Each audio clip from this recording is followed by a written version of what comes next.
ბოლო დროს ჩვენ ვიხილეთ საქართველოს გაკრიტიკების მცდელობები იმ სტანდარტების გამოყენებისთვის, რომლებსაც თავად ბევრი დასავლური ქვეყანა იყენებს საკუთარი სუვერენიტეტისა და ინსტიტუტების დასაცავად. ის, რასაც კანადაში, შვედეთში ან დიდ ბრიტანეთში დანაშაულს უწოდებენ, საქართველოში არ შეიძლება ეწოდოს პოლიტიკური დევნა.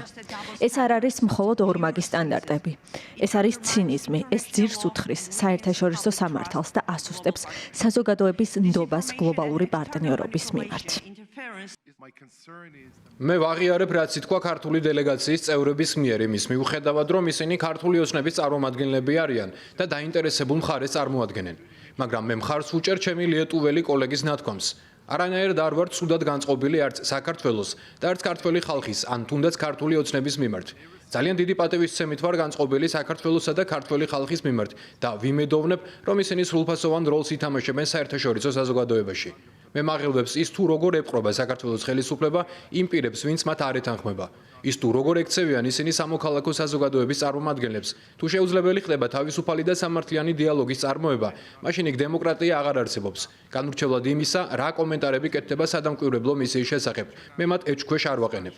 მე ვეთანხმები არჩევნების თაობაზე შვეიცარიის დელეგაციის წარმომადგენლების ნათქვამსაც, თუმცა ეს არ ნიშნავს, რომ ეს იყო თავისუფალი არჩევნები.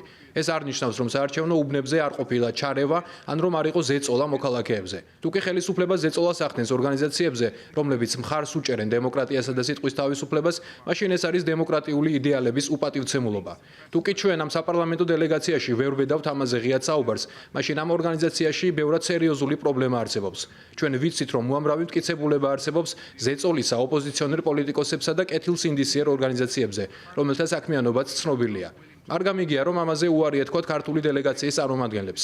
დიახ, ისინი ამბობდნენ, რომ ზოგიერთ შემთხვევაში პროტესტი არ იყო გამოხატული მშვიდობიანად, თუმცა ეს ძალიან სუბიექტური თვალსაზრისია. ყველა ქვეყანაში იყო პროტესტი, მანიფესტაცია ან დემონსტრაცია, რომელიც გასცდენია კანონიერ ჩარჩოებს, მაგრამ ნამდვილი გამოცდა ისაა, თუ როგორ უმკლავდები მას შენ, როგორც ხელისუფლება. ან მასში მონაწილე პირები უპრეცედენტო და მკაცრი დევნის სამიზნეები გახდებიან, ან ჩვენ გადავწყვეტთ ამ პრობლემას დემოკრატიული გზით, კანონის უზენაესობის პრინციპის სრული დაცვით.